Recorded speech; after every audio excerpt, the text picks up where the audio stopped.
Rodri যখন বার্সেলোনাকে বেছে নিল তখন থেকে অনেকেই বলার চেষ্টা করছেন তার মতন খেলোয়াড় রিয়াল মাদ্রিদের প্রয়োজন নাই, কিংবা মরিনহোর সিস্টেমে রদ্রি আসলে যায় না, সে বার্সাকে বেছে নিয়ে ভুল সিদ্ধান্ত নেয় নাই, বরং রিয়াল মাদ্রিদকে বাঁচিয়ে দিয়েছে।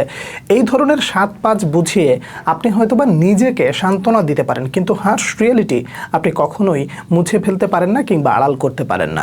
সব থেকে বেশি যে সত্য কথাটা আপনাকে এই মুহূর্তে মানতে হবে যে রিয়াল মাদ্রিদকে নয়, রদ্রি বার্সাকে বেছে নিয়েছে তার ব্যক্তিগত কারণে হোক কিংবা তার পছন্দের জন্য হোক বা যে জন্যই হোক না কেন, রিয়াল মাদ্রিদ এই রেসে আর নাই। ভবিষ্যতে কী হবে সেটা ভবিষ্যতের আলাপ।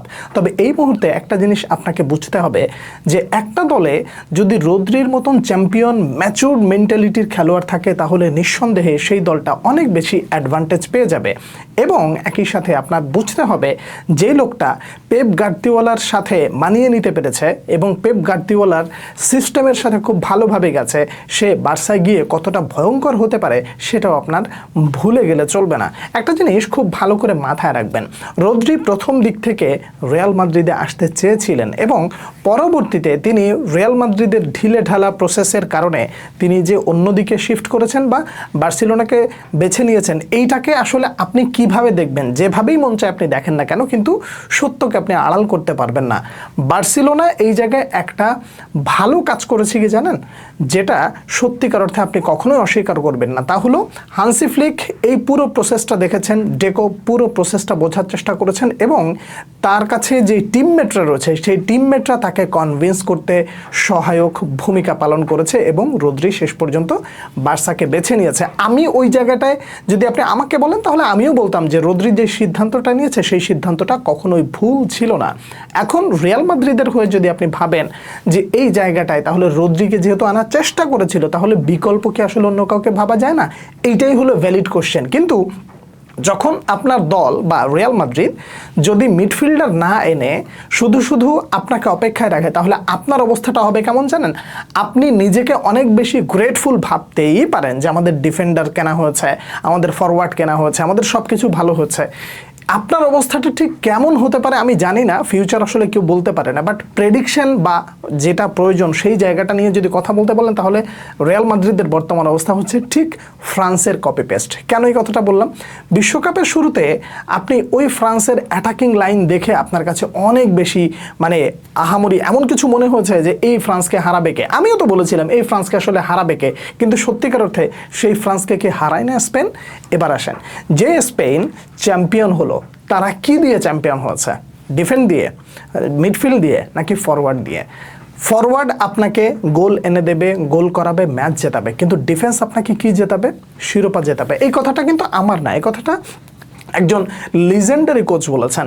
এখন তার ওই কথাটা সূত্র ধরে আমি একটু বলতে চাই যে স্পেনের যেই ফরওয়ার্ড লাইন, এই ফরওয়ার্ড লাইন দেখে কেউ কি প্রেডিক্ট করতে পেরেছিল যে স্পেন এবার অনেক ভালো করবে? দুটো প্রেডিকশন এই জায়গায় খুব ভালো করে একটু মেলাবেন। কার্লো আনচেলত্তি বলেছেন যে দল অনেক বেশি গোল করে তারা চ্যাম্পিয়ন হয় না, যারা কম গোল হজম করে তারা চ্যাম্পিয়ন হয়। স্পেনের সাথে আপনি ব্যাপারটা একটু মিলিয়ে দেখেন, ঠিক এই ব্যাপারটা এখানেই ঘটেছে। স্পেন যেই জায়গাটা নিয়ে ডমিনেট করেছে ওই জায়গাটার নাম হলো মিডফিল্ড, এবং মিডফিল্ড দিয়ে যখন আপনি একটা দলকে চেপে ধরবেন এবং খেলাটাকে নিয়ন্ত্রণ করবেন তখন বিষয়টা যা ঘটবে আলটিমেটলি 10 গোলে জেতার দরকার নাই, 5 গোল, 8 গোল, 6 গোল, এত গোলের দরকার হয় না, প্রয়োজন হয় শুধুমাত্র একটা গোল। ওই একটা গোলই আসলে ম্যাচ জিতে যায়। চ্যাম্পিয়ন্স লিগে আপনি যদি এই রদ্রি সহ বার্সাকে একটু ভাবেন তাহলে বিষয়টা কি দাঁড়াবে জানেন? যে এই বার্সা যতটা এলোমেলো ফুটবলটা খেলতো সেই এলোমেলো জায়গা থেকে আরও বেশি গোছালো একটা লাইন আপ তারা খুঁজে পাবে। আপনি বলতে পারেন ভাই ওদের ফরওয়ার্ড নাই, ফরওয়ার্ড দিয়ে আপনি কী করবেন? লামিন ইয়ামাল এক পাশ দিয়ে যেভাবে আগুন ধরায় দেয় এটা প্রতিপক্ষের জন্য ওকে একা সামলানি তো কষ্টকর হয়ে যায়, সেই জায়গায় আপনি রদ্রিকে পেয়ে যাইতেছেন। বিষয়টা কি একটু ভাবতে পারেন যে বার্সার জন্য কতটা শাইনি হবে এই রদ্রির সাইনিংটা?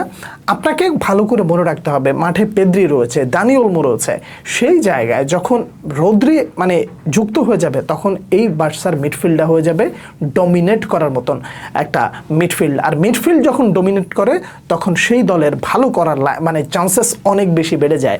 আপনি টনি ক্রুসের কথা বলেন, লুকা মদ্রিচের কথা বলেন, ক্যাসিমিরোর কথা বলেন, তাদেরকে দিয়ে আপনি কি না করেছেন বলেন, গোটা ইউরোপটাকেই তো ডমিনেট করেছেন তাদেরকে দিয়ে।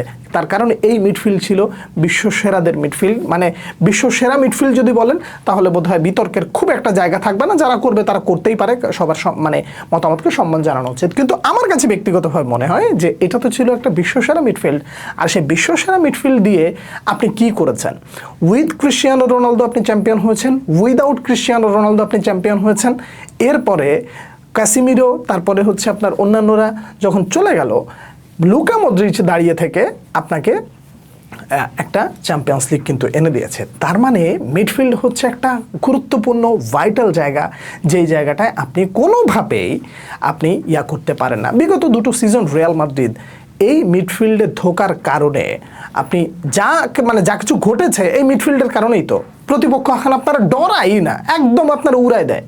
এখন আপনি কিলিয়ান এমবাপে, আরও দুইটা কিলিয়ান এমবাপে যদি দলে থাকে, আপনি কি করবেন? আপনার মিডফিল্ড থেকে যদি বল না আসে, আপনি মিডফিল্ড যদি নিয়ন্ত্রণ করতে না পারেন, বিষয়টা হলো যে মিডফিল্ড যদি আপনি ঠিক করতে না পারেন, সেটা আপনার জন্য অনেক বেশি ভোগাবে। এই কমন ব্যাপারটা আপনি স্বীকার না করে আপনি দায়টা চাপিয়ে দিচ্ছেন কোথায়?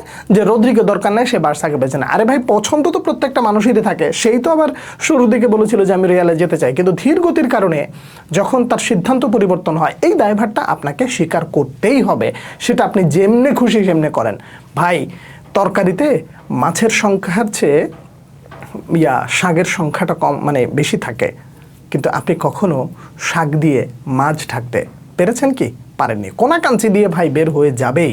তো এই সত্যটাও আপনাকে খুব ভালোভাবে মেনে নিতে হবে। আপনি হুট করে আবার এই যুক্তিও খাড়া করে দিয়েন না যে ভাই, একটা 30 বছর খেলোয়াড়ের জন্য আপনি কেন 60-70-80 মিলিয়নে যাবেন? ভাইরে, আপনি কামাভিঙ্গারে সাইন করতে কত টাকা খরচ করেছেন? সেই কামাভিঙ্গাকে এখন বাইর করে দিতে পারলে বাঁচে। আর্লিয়ান চুয়ামিনির জন্য আপনি কত টাকা খরচ করেছেন? সেই চুয়ামিনি আপনাকে 5টা বছর থেকে, মানে 6-7টা বছর, বা তিনি যখন দলে এসেছেন তারপর থেকে আপনাকে কয়টা নিশ্চিন্তভাবে করতে পেরেছে, মানে আপনাকে সিজন উপহার দিতে পেরেছে। ক্যাসিমিরোর রিপ্লেসমেন্ট হিসেবেই তো তাকে মোটামুটি গণনা করা হয়েছিল। আপনি বলেন তো ক্যাসিমিরোর কাছ থেকে, ক্যাসিমিরো টাইপের ওই পারফরমেন্সটা আপনি চুয়ামিনির কাছ থেকে পান কিনা? সব কিছু অর্থ দিয়ে বিবেচনা না করে কখনো কখনো ভাবতে হয় ইমিডিয়েটলি আমাকে এই মুহূর্তে সেই সমস্যার সমাধান করতে হবে। আর মাদ্রিদের জন্য রদ্রি ছিল একটা ইমিডিয়েট সমাধান, যে কিনা ফিট হয়ে মাঠে নামলে মোটামুটি অনেক বেশি, ধরেন আই থিঙ্ক 70% সমস্যার সমাধান হয়ে যেত। মিডফিল্ড যদি ঠিক না হয়, এই মাদ্রিদকে আবারও ভুগতে হবে। এই সত্যটা স্বীকার করে নেন। রদ্রি সে তার ডিসিশনকে আপনি অসম্মত করতে পারবেনই না। সে বার্সাকে বেছে নিয়ে ভুল করে নাই, বরং মানে ভুলটা নিজেদের হয়েছে, এটাও আসলে মেনে নিতে হবে। দেখুন, ফিউচার কেমন হবে সেটা কেউ বলতে পারে না। বার্সার হয়ে রদ্রি সফল হবেন কিনা সেটা পরের চ্যাপ্টার। যদি অসফলও হন, কিন্তু ব্যক্তিগতভাবে সে যেটা পছন্দ করেছে এবং তাকে যে কনভিন্স করে নেওয়া গেছে, এইটা হলো বার্সার এই মুহূর্তে লিগ্যাল সফলতা। আর এই লিগ্যাল সফলতাকে ঢাকতে হইলে আপনি যদি বলেন যে আমার দরকার নাই, এতে করে লোক হাসবে বা মানুষ আপনাকে হাসির পাত্র বানাবে, এর বাইরে কিছুই হবে বলে আমি ব্যক্তিগতভাবে মনে করি না। আপনারা কে কি মনে করছেন জানাবেন। পরবর্তী ভিডিওতে দেখা হচ্ছে আবারও। সে পর্যন্ত অনেক অনেক ভালো থাকবেন। আল্লাহ হাফেজ।